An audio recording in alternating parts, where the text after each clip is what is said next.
Okay, so now we have finished the direct formula based questions. Okay, now we are moving on to the other kinds of question. So here is question number 8. This says the angles of a pentagon. A pentagon is a polygon of 5 sides. The angles of a pentagon are x, x minus 10, x plus 20, 2x minus 44 and 2x minus 70. Calculate x. Okay, so here it is. These are the angles of a pentagon. Okay, and by our formula we can find out what is the sum of all the interior angles of a pentagon. We have a formula for sum of interior angles, which is n minus 2 into 180. A pentagon has 5 sides, so 5 minus 2 is 3. So 3 into 180, it is 540 degree. So now we know that sum of the interior angles of a pentagon is 540 degree. What else we know?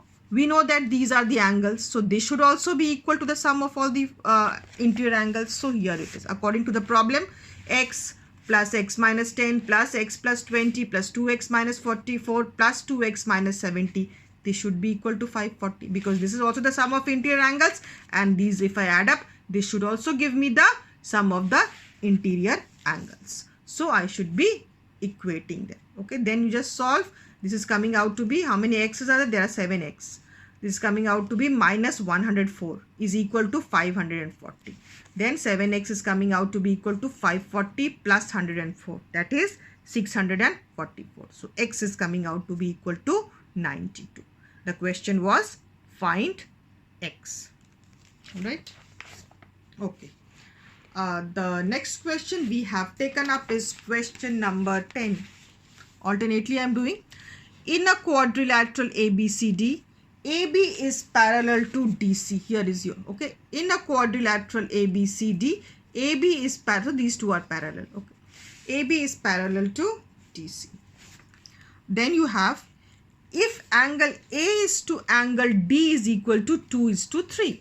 So if angle A is to angle D is 2:3, I can take these sides as, these angles as 2x and 3x, isn't it? If the ratio is 2:3, the angles can be taken as, so you will write, let A is equal to 2x, D is equal to 3x. Next is that angle B is to angle C is 7:8. Now these two are also in some ratio. Now don't take these as 7x and A. Don't do that mistake. These two are in this ratio. These two are in this ratio. Okay, they are not in that same thing. Okay, so don't take this side. If you've taken as 2x, 3x, don't take 7x, 8x here. It's going to be 7y, 8y, something else. Now we know that these two are parallel lines. Now if these two are parallel lines, then the co-interior angles are supplementary, isn't it? So because it was given that AB is parallel to CD and the ratio is also given, so here we have 2x plus 3x is equal to 180 degree. Our reason should be co-interior angles, because we know that these co-interior angles are supplementary. If lines are parallel, there is a transversal, then this plus this. Okay, the co-interior angles should be supplementary. So 2x plus 3x should be equal to this plus this should be equal to 180 degree. So 5x is 180 degree. So x is coming out to be equal to 36. So if x is 36, your angle A is going to be equal to 2 into 36, which is 72 degree. Your angle D, this is angle D. Your angle D should be equal to 3 into 36, which is 180 degree. Now exactly same thing is going to happen on this side. They are also parallel lines and these two are also co-interior angles. So same law, 7y plus 8y should also be equal to 180 degree.